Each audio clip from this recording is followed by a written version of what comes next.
रास्ते में चलते चलते चलते उनको लगा कि अभी जो मुझे गीत लिखना है वो शहीदों के लिए लिखना है। तो शहीद शहीद एक शब्द उनको याद आया कि ये शहीद पे लिखना चाहिए।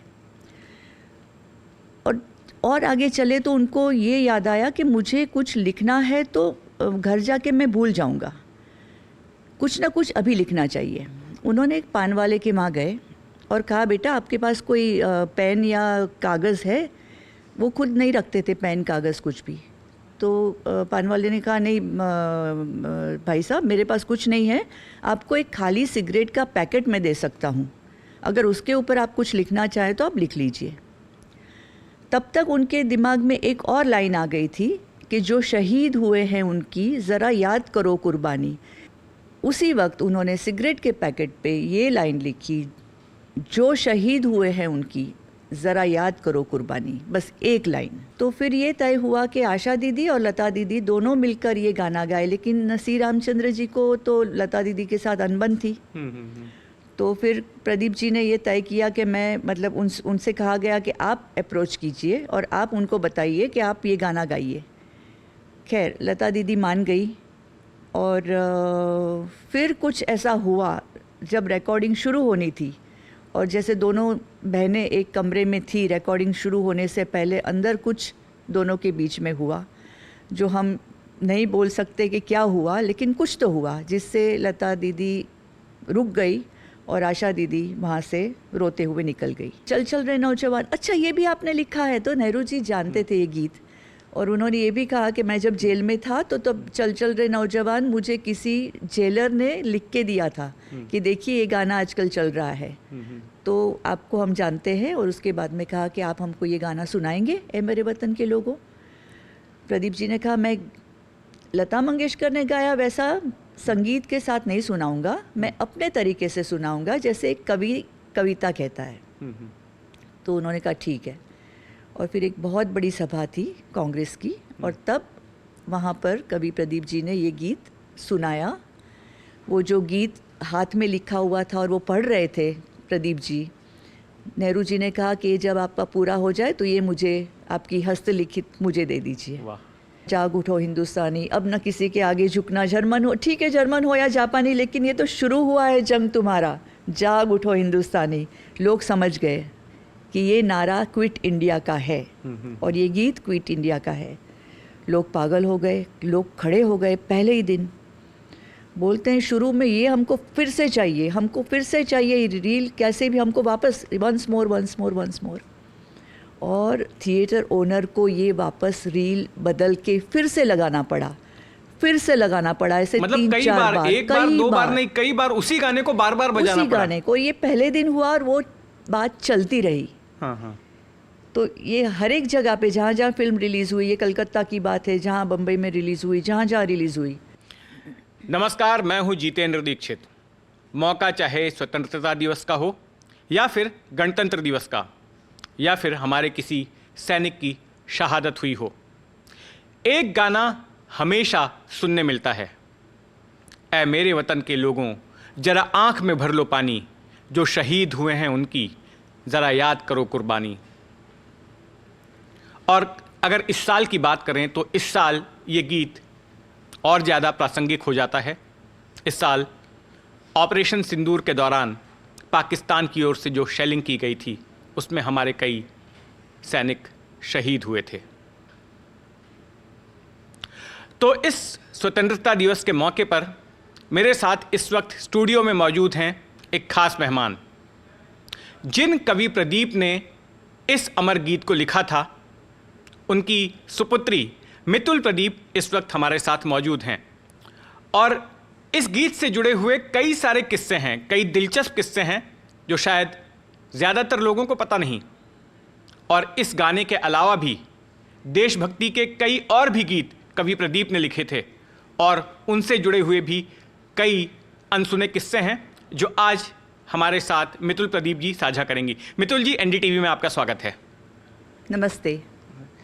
मितुल जी, सबसे पहले शुरुआत करते हैं कवि प्रदीप जी के इस गीत से, ऐ मेरे वतन के लोगों, जो कि एक अमर गीत बन चुका है। हर साल हम कई मौक़ों पर ये गाना सुनते हैं। ये गीत कैसे लिखा गया, इसके लिखे जाने की कहानी जो है बड़ी दिलचस्प है। बताया जाता है कि एक सिगरेट के पैकेट के ऊपर उन्होंने गाना लिखा था। क्या कहानी थी? जब चाइना के साथ हमारी ये लड़ाई हुई 62 में, और तब उसके बाद में पूरे देश में एक बहुत ही दुख का माहौल था। और जब लड़ाई चल भी रही थी और उसके समय पे जब हमारे जवान एक के बाद एक शहीद हो रहे थे, तो प्रदीप जी एक पूरे देशभक्त कवि थे हृदय से, और उनके रगों में देशभक्ति थी। उनको ये लगा कि ये कितने सारे हमारे जवान शहीद हो रहे हैं, चले जा रहे हैं देश के लिए, हमारे लिए, और वो जो पूरा अवसाद का माहौल था, तो उस वक्त उनको लगा कि मुझे इनके बारे में कुछ लिखना चाहिए। तभी लड़ाई पूरी हो चुकी थी और पूरी फिल्म इंडस्ट्री ने डिसाइड किया था कि एक ऐसा प्रोग्राम किया जाए दिल्ली में जहाँ पर जवानों के लिए, उनकी विधवाओं के लिए, उनके बच्चों के लिए एक फंड रेजिंग प्रोग्राम किया जाए। तो वहाँ पर दिल्ली में एक कार्यक्रम होना था। महबूब खान एक बड़े प्रोड्यूसर थे और दिलीप कुमार, उन्होंने ये तय किया कि कवि प्रदीप जी को अप्रोच किया जाए कि आप एक गाना लिखिए। उससे पहले कवि प्रदीप जी के मन में ये बात मंडरा रही थी कि मुझे इनके लिए कुछ लिखना चाहिए, और उस वक्त मौका आ गया कि इनको किस प्रकार से हम श्रद्धांजलि दे सकते हैं। प्रदीप जी हमेशा जब भी सोचते थे तो वो सोचते रहते थे कि क्या लिखूं, क्या लिखूं, क्या लिखूं, और वो माहिम की फुटपाथ पे चल रहे थे। क्यों? वो जा रहे थे सी रामचंद्र जी से मिलने, चितलकर काका से मिलने। रास्ते में चलते चलते चलते उनको लगा कि अभी जो मुझे गीत लिखना है वो शहीदों के लिए लिखना है। तो शहीद, शहीद एक शब्द उनको याद आया कि ये शहीद पे लिखना चाहिए। और आगे चले तो उनको ये याद आया कि मुझे कुछ लिखना है तो घर जाके मैं भूल जाऊंगा, कुछ ना कुछ अभी लिखना चाहिए। उन्होंने एक पान वाले के वहाँ गए और कहा, बेटा आपके पास कोई पेन या कागज़ है? वो खुद नहीं रखते थे पेन कागज़ कुछ भी। तो पान वाले ने कहा, नहीं भाई साहब मेरे पास कुछ नहीं है, आपको एक खाली सिगरेट का पैकेट मैं दे सकता हूँ, अगर उसके ऊपर आप कुछ लिखना चाहें तो आप लिख लीजिए। तब तक उनके दिमाग में एक और लाइन आ गई थी कि जो शहीद हुए हैं उनकी ज़रा याद करो कुर्बानी। अब ये और आगे बढ़ गया, अब लिखना ज़रूरी था। उन्होंने देखा कि सिगरेट का पैकेट खाली मिल गया, लेकिन लिखे कैसे? तो आसपास में कोई खड़े हुए थे, एक सज्जन। उनको कहा कि आपके पास एक कोई पेन या पेंसिल कुछ होगी तो मुझे दे दीजिए। तो उनके पास था, तो उन्होंने पेन निकाल के दी। उसी वक्त उन्होंने सिगरेट के पैकेट पे ये लाइन लिखी, जो शहीद हुए हैं उनकी ज़रा याद करो कुर्बानी। बस एक लाइन, और वो एक लाइन लेकर वो घर पहुँचे और उसके बाद में पूरा गीत बना। बहुत ही दिलचस्प किस्सा है मितुल जी ये। लेकिन ये भी सुनने में आया कि जब इस गाने की रिकॉर्डिंग की जानी थी तो ये गाना लता मंगेशकर ने गाया था और उनकी आवाज़ इस गाने के साथ अमर हो गई। इस गाने की रिकॉर्डिंग के वक्त लता जी में और उनकी बहन आशा जी में कोई विवाद हो गया था और आशा जी रोने लग गई थी। वो विवाद क्या था, वो कहानी क्या थी? अभी कहानी, मैं तो एकदम बच्ची थी, तो उस वक्त क्या हुआ था ये तो मैंने सुना है, और मेरे बापू जो कहते थे और दूसरों से मैंने सुना हुआ है। तो ये बात हुई कि चितलकर काका मतलब सी रामचंद्र जी को लता मंगेशकर के साथ, लता दीदी के साथ कुछ अनबन थी, और वो चाहते थे कि आशा दीदी ये गाना गाए। और मेरे पिता को लग रहा था, कवि प्रदीप जी को, कि ये गीत जो है वो लता जी भी गाए साथ में। तो फिर ये तय हुआ कि आशा दीदी और लता दीदी दोनों मिलकर ये गाना गाए, लेकिन सी रामचंद्र जी को तो लता दीदी के साथ अनबन थी। तो फिर प्रदीप जी ने ये तय किया कि मैं मतलब उनसे कहा गया कि आप अप्रोच कीजिए और आप उनको बताइए कि आप ये गाना गाइए।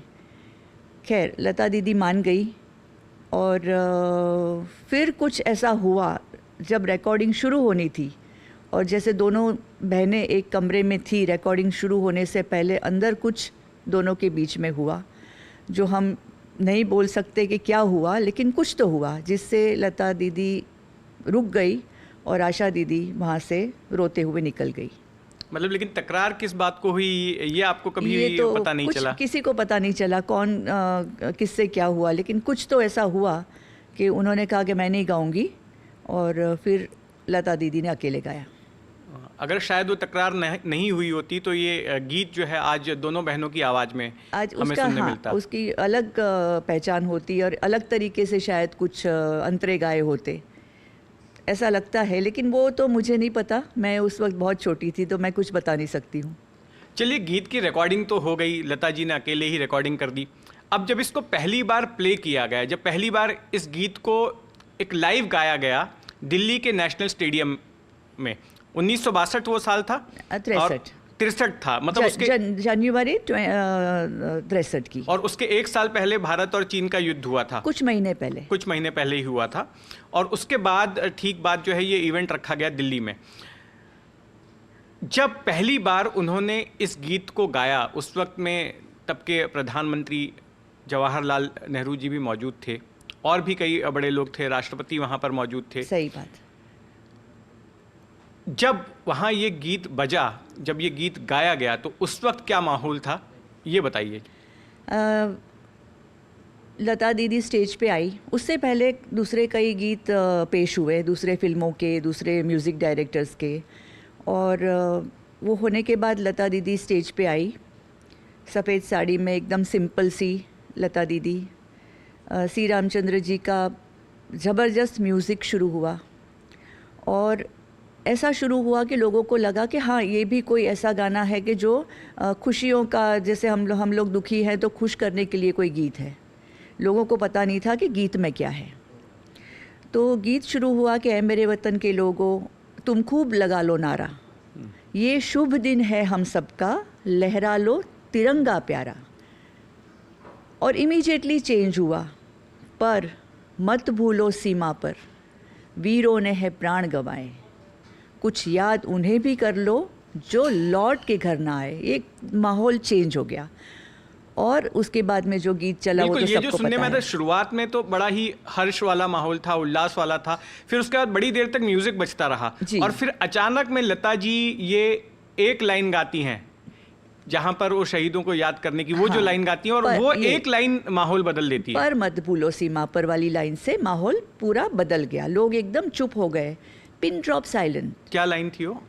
पर मत भूलो सीमा पर, वीरों ने है प्राण गंवाए, कुछ याद उन्हें भी कर लो जो लौट के घर ना आए। उसके बाद में शुरू होता है, ऐ मेरे वतन के लोगों, ज़रा आँख में भर लो पानी, जो शहीद हुए हैं उनकी ज़रा याद करो कुर्बानी। तो आगे के 3-4 लाइन जो थे उससे लोगों को समझ में नहीं आया, और जो चेंज हुआ उसके बाद में पिन ड्रॉप साइलेंस, कोई कुछ बोला नहीं। और जितने भी लोग वहाँ मौजूद थे, आज भी कई लोग हैं जो वहाँ पर थे, तो वो बताते हैं कि लोग, जवाहरलाल जी तो रोए रोए, वो तो बड़े ही एक मन से भावुक व्यक्ति थे और खुद राइटर भी थे, जानते थे कि शब्द क्या है, शब्द का वजन क्या है, तो वो तो रोए, सही बात है, लेकिन उसके साथ में बैठे हुए कई लोगों के आंख में पानी आया। और जितेंद्र जी, आज भी अगर आप सुनेंगे ये गीत तो आखिरी तक जब एंड होता है तो हर एक की आंख में आज भी पानी होता है। सही बात है, और ये बात तो बड़ी चर्चित रही कि इस गीत को सुनकर पंडित जवाहरलाल नेहरू जी वो रोने लग गए थे, और उन्होंने आगे लता जी से बात कही भी थी, उन्होंने कुछ हाँ, तो फिर उन्होंने जैसे पूरा हुआ तो उसके बाद में उन्होंने कहा कि बेटी, तुमने हमको रुला दिया, कवि कहाँ है, कौन है, किसने लिखा है? तो प्रदीप जी तो वहाँ थे नहीं, उनको नहीं ले गए थे फिल्म इंडस्ट्री के लोग, कोई भी कारण हुआ हो। तो लता दीदी ने कहा वो तो नहीं आए, लेकिन कवि प्रदीप ने लिखा है ये। तो अच्छा, तो मैं उनसे मिलना चाहता हूँ। तो उसके बाद में जब वो कुछ महीने के बाद मुंबई आए तो एक लंबी मुलाकात हुई प्रदीप जी के साथ, नेहरू जी की। उस मुलाकात में कुछ प्रदीप जी ने आपको बताया कि क्या कहा नेहरू जी ने उनसे? तो जो वो मुलाकात हुई वो मुंबई में हुई, और यशवंतराव चव्हाण थे अपने महाराष्ट्र के, वो मिनिस्टर थे। तो उन्होंने ये मीटिंग भानुशंकर याग्निक के साथ मिलके तय करवाई कि प्रदीप जी आएंगे, आपसे मिलेंगे राजभवन में। नेहरू जी बैठे थे, प्रदीप जी को पूछा, आप और भी कुछ लिखा है आपने? तो बोलता है, हाँ, मैं तो आपके आनंद भवन के पीछे ही रहता था इलाहाबाद में, तो मेरा घर आपके घर के पीछे ही था, और मैं बचपन से, मतलब जब से होश संभाला लिखने का, तब से मैं कविता लिखता हूँ, और मैंने कई गीत लिखे हैं। तो फिर कहा कि आज हिमालय की चोटी से, अरे ये भी आपने लिखा है, और कई कई चल चल रहे नौजवान, अच्छा ये भी आपने लिखा है। तो नेहरू जी जानते थे ये गीत, और उन्होंने ये भी कहा कि मैं जब जेल में था तो तब चल चल रहे नौजवान मुझे किसी जेलर ने लिख के दिया था कि देखिए ये गाना आजकल चल रहा है, तो आपको हम जानते हैं। और उसके बाद में कहा कि आप हमको ये गाना सुनाएंगे, ए मेरे वतन के लोगों। प्रदीप जी ने कहा, मैं लता मंगेशकर ने गाया वैसा संगीत के साथ नहीं सुनाऊंगा, मैं अपने तरीके से सुनाऊंगा, जैसे एक कवि कविता कहता है। तो उन्होंने कहा ठीक है। और फिर एक बहुत बड़ी सभा थी कांग्रेस की, और तब वहाँ पर कवि प्रदीप जी ने ये गीत सुनाया। वो जो गीत हाथ में लिखा हुआ था और वो पढ़ रहे थे प्रदीप जी, नेहरू जी ने कहा कि जब आपका पूरा हो जाए तो ये मुझे, आपकी हस्तलिखित मुझे दे दीजिए। वाह। और वो आज भी आनंद भवन में है, उनके हाथ से लिखी हुई। वो नेहरू जी ने खुद मांग ली कि मुझे ये चाहिए। जी। तो ये ऐसी मुलाकात हुई, और ये एक प्रदीप जी के लिए भी बहुत बड़ी बात थी। उन्होंने सोचा कि अच्छा ही हुआ कि मैं दिल्ली नहीं गया था, अगर मैं जाता तो इतनी बड़ी तो ये लंबी मुलाकात बात ना नहीं हो पाती। सही बात है, ब्लेसिंग इन डिस्गाइज कहते हैं वो। एग्जैक्टली, वो कहा जा सकता है इस मामले में। जी। अभी आपने जिक्र किया एक और गीत का, आज हिमालय की चोटी से फिर हमने ललकारा है, दूर हटो ए दुनिया वालों, हिंदुस्तान हमारा है। बड़ा ही जोश भरा गीत है ये। इससे भी जुड़ी हुई इंटरेस्टिंग कहानी है, एक नहीं दो कहानी है मेरे ख्याल से। एक तो ये कि ये पिछला वाला जो गाना था, ये मेरे वतन के लोगों, वो तो किसी फिल्म का हिस्सा नहीं था, लेकिन ये गाना एक फिल्म में शामिल किया गया था। सही बात है। और आमतौर पर हम देखते हैं कि कोई लाइव परफॉर्मेंस अगर कर रहा है तो ऑडियंस होती है, अगर उसको गाना अच्छा लगता है तो वो चिल्लाने लग जाती है, वंस मोर, फिर से एक बार गाने की डिमांड करती है। लेकिन फिल्मों में कभी ऐसा नहीं होता कि कोई ये गाना अगर ऑडियंस को अच्छा लगा है तो फिल्म को रोक कर उस गाने को वापस से बजाया जाए। लेकिन मेरे ख्याल से, इसके पहले मैंने कभी नहीं सुना, ये एक ऐसा गीत था जिससे ऑडियंस इतना उत्साह में आ गई थी कि फिल्म को रोक कर उस गाने को बार बार वही गाना बजाया गया। Absolutely. क्या कहानी थी? तो ये जो क्विट इंडिया की मुहिम शुरू हुई हमारी मुंबई से, प्रदीप जी उस वक्त किस्मत नाम की फिल्म के लिए गीत लिख रहे थे। प्रदीप जी का हमेशा होता है कि मैं कुछ लिखूं जो लोगों तक पहुंचे। तो ये फिल्म एक ऐसा माध्यम था कि जिसके द्वारा अपना मन का जो भी है वो पहुंचाते थे लोगों को। और तब अपनी आज़ादी नहीं मिली हुई थी, ये 1939, 40, 41, 42 की बात है, और 42 में ये शुरू हुआ क्विट इंडिया मूवमेंट। प्रोड्यूसर्स ने कहा कि प्रदीप जी आप जो लिखना चाहे लिखिए, हम उसको किसी भी तरह से हम अपनी फिल्म में लेंगे। तो उन्होंने ये गीत लिखा। अब ये जो कहानी थी किस्मत फिल्म की वो तो अलग सी थी, उसमें तो हीरो था, वो चोर था। तो अब चोर हीरो है और हीरोइन के बीच में तो ये गाना नहीं आ सकता है। तो उन्होंने एक ऐसी क्रिएट की सिचुएशन कि जिसमें एक स्टेज शो चल रहा है और वहाँ पर ये हीरो वहाँ बैठे हुए हैं और वो देख रहे हैं इस गाने को। तो उसमें ये गीत को शामिल किया कि आज हिमालय, वो जो पूरा स्टेज प्रोग्राम बनाया सिचुएशन, आज हिमालय की चोटी से फिर हमने ललकारा है। लोग सुनते ही, ये पहली बार सुना जैसे ही पहले दिन फर्स्ट शो, लोग पागल हो गए। और तब तो रेडियो था, तब तो कोई दूसरी माध्यम था नहीं आज की तरह कि लोगों को पहले से पता हो कि ये गीत है। पहली बार सुना, सुनते ही लोग खड़े हो गए कि ये क्या है। पूरा गीत चला, शुरू हुआ है जंग तुम्हारा जाग उठो हिंदुस्तानी, अब न किसी के आगे झुकना, जर्मन हो, ठीक है जर्मन हो या जापानी, लेकिन ये तो शुरू हुआ है जंग तुम्हारा जाग उठो हिंदुस्तानी। लोग समझ गए कि ये नारा क्विट इंडिया का है और ये गीत क्विट इंडिया का है। लोग पागल हो गए, लोग खड़े हो गए। पहले ही दिन बोलते हैं शुरू में ये हमको फिर से चाहिए, हमको फिर से चाहिए रील, कैसे भी हमको वापस वंस मोर। और थिएटर ओनर को ये वापस रील बदल के फिर से लगाना पड़ा ऐसे मतलब 3-4 बार, एक बार दो बार नहीं, कई बार उसी गाने को बार बार बजाना उसी पड़ा। गाने को ये पहले दिन हुआ और वो बात चलती रही। हाँ हाँ। तो ये हर एक जगह पे जहाँ जहाँ फिल्म रिलीज़ हुई, ये कलकत्ता की बात है, जहाँ बम्बई में रिलीज़ हुई, जहाँ जहाँ रिलीज़ हुई, तो लोगों के मन में ये चीज़, और इसके बाद में इसके कान चौंक पड़े। हाँ बिल्कुल, वो भी मैं आपसे जानना चाहता हूँ कि ये एक गाना था हाँ। जिसकी वजह से अंग्रेज सरकार ने कवि प्रदीप के खिलाफ अरेस्ट वारंट निकाल दिया था, और वो गिरफ्तार होने वाले थे, लेकिन गिरफ्तारी से बचे कैसे, उसकी कहानी भी मैंने सुना है, बड़ी इंटरेस्टिंग है। तो इनके कान खड़े हो गए ब्रिटिशरों के, करे ये क्या है कि क्यों लोग वहाँ पर क्या कर रहे हैं थिएटर्स में, बाहर उठ के भी लोग गाना गा रहे हैं, प्रभात फेरी में गा रहे हैं, दूर हटो दूर हटो। तो ब्रिटिशरों ने वारंट निकाला कि ये कवि को पकड़ो और इसको अरेस्ट करो। वारंट साइन हो गया। कवि प्रदीप जी के घर वाले डर गए, मतलब मेरे परिवार वाले बोलते ये क्या हो गया, क्या होगा, आप अरेस्ट हो जाएंगे, वो तो छोड़ेंगे नहीं। उनको भूमिगत होना पड़ा, मतलब कहीं छुप गए। कुछ दिन के बाद एक धर्मेंद्र गौड़ नाम के एक ऑफिसर थे जो ब्रिटिशर्स के साथ अपने इंडियन जैसे काम करते थे, और वो उनके पुलिस फोर्स में थे। ब्रिटिशरों ने कहा कि ये मिल नहीं रहा आदमी, ऐसे किसी भी ढूंढो, इसको अरेस्ट करवाओ, ये हमारे खिलाफ बहुत बड़ा ये दूर हटो, ये दुनिया हमको बोल रहा है, इसको अरेस्ट करो। धर्मेंद्र गौड़ ने सोचा कि अभी क्या करें, वो जानते थे प्रदीप जी को। उन्होंने कहा कि ठीक है, मैं देखता हूँ वो कहाँ है, मैं देखता हूँ। उन्होंने 2-4 दिन ऐसे ही निकाल दिए। फिर वो वापस गए उनके पास, अपने आकाओं के पास, ब्रिटिशरों के पास, और कहा कि आपको एक गलत फहमी हुई है, ये गीत जो है हमारे खिलाफ नहीं है। बोलते कैसे हमारे खिलाफ नहीं है? बोलते आप एक लाइन सुनिए, कवि ने क्या लिखा है, शुरू हुआ है जंग तुम्हारा, जाग उठो हिंदुस्तानी। ठीक है, अब न किसी के आगे झुकना, जर्मन हो या जापानी। तो हम ब्रिटिशर्स, हम लोग तो ये अभी वर्ल्ड वॉर में जर्मन और जापान और जर्मनी के खिलाफ हैं, वो तो हमारे दुश्मन हैं। ये तो हमारे दुश्मन के खिलाफ लिखा है उन्होंने। तो फिर सोचा गया, मीटिंग बुलाई गई, बोलते ये बात तो सही है, ये तो हमारे खिलाफ नहीं है, ये तो हमारे दुश्मन के खिलाफ है। और ठीक है, फिर अरेस्ट वारंट वापस हो गया, इस तरह से गिरफ्तारी से बच गए, गिरफ्तारी से बच गए।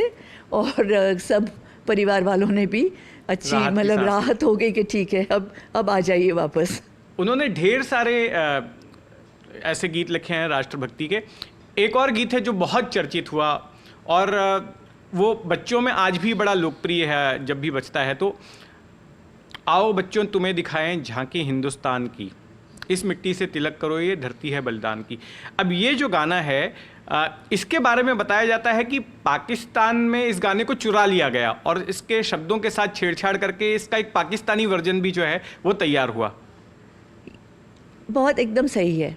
और पाकिस्तान, ये एक गाना नहीं, आओ बच्चों तुम्हें दिखाएं तो है ही, दे दी हमें आज़ादी बिना खड़क बिना ढाल भी उन्होंने चुराया। मतलब ये समझिए कि उन्होंने पूरी फिल्म के सभी गाने जो प्रदीप जी ने लिखे थे वो उन्होंने अपने फिल्म में लगाए। जो ये वाला गाना जो चुराया, उसके शब्द क्या थे?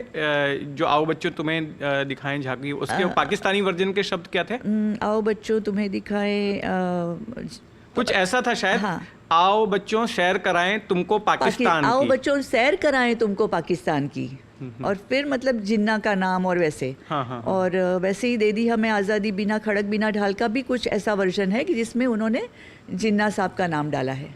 तो इस पर कभी प्रदीप जी ने आपत्ति नहीं जताई या इसको लेकर कोई कानूनी कार्रवाई नहीं की? उस वक्त उतना कानून का और वो इतना था नहीं, और दूसरा देश था, और तब इतना कॉपीराइट का मामला या जो अभी हम उठाते हैं उतना था नहीं। लेकिन ये बात सही है कि उन्होंने पूरा का पूरा चुराया, और उसके बाद में लोगों ने कहा भी सही कि प्रदीप जी इसमें कुछ करिए, तो बोलते ठीक है, मेरा ही गीत है, और वो उसके बाद में अगर मेरा गीत वहाँ चला रहे हैं तो मुझे कुछ उसमें आपत्ति नहीं है। जी बिल्कुल मितुल जी, ये तमाम किस्से जो हैं बहुत ही दिल को छूने वाले हैं, और कवि प्रदीप जी ने इन राष्ट्रभक्ति के गीतों के अलावा भी बहुत सारे ऐसे गीत लिखे जो आज अमर हो गए हैं, जो मानवता की बात करते हैं, जो लोगों में जोश भी भरते हैं। लेकिन हमारे पास समय आज कम है। हम फिर किसी मौके पर उन गीतों के बारे में भी बात करेंगे, उनके किस्से भी आपसे सुनेंगे। एनडीटीवी को समय देने के लिए बहुत बहुत धन्यवाद मितुल जी। Thank you.